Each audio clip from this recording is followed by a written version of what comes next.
Mabilis na rumisponde ang mga tauhan ng San Juan City Police Station matapos mabundol ng isang motorsiklo ang isang batang lalaki sa lungsod.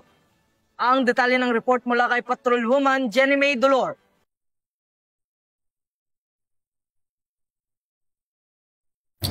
Nabundol ang 7 taong gulang na bata ng rider na ito habang tumatawid sa kalsada sa kahabaan ng Ifmanalo Street, San Juan City. Agad namang tumulong ang mga concerned citizen na nakakita sa pangyayari at tumawag sa 911 hotline number. Gamit ang Unified 911, agad nakaresponde ang mga personnel ng San Juan City Sector 5 at ambulansya ng San Juan City CDRRMO at agad nabigyan ng paunang lunas ang biktima na nagtamo ng mga gasgas sa katawan at dinala ito sa pinakamalapit na hospital upang masigurado ang kalagayan ng bata. Samantalang ang rider naman na nakabundol sa biktima ay agad namang nagbigay ng kanyang kooperasyon sa mga otoridad at nangakong babayaran nito ang pagpapa-ospital sa batang biktima. Ako po'y nagpapasalamat sa ating mga kapulisan sa mabilis na pagresponde sa anak kong nabundol ng motor at naihatid sa ospital upang mabigyan ng paunang lunas.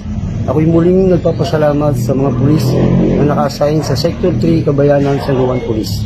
Ang mabilis na pagresponde ng mga tauhan ng Eastern Police District San Juan City Police Station ay patunay ng kanilang tapat na serbisyo at dedikasyon na magampanan ang sinumpaang tungkulin. Mula dito sa Eastern Police District, ako po ang inyong PNN correspondent, Patrolwoman Jenny May Dolor, alagad ng batas, tagataguyod ng Balitang Pulis.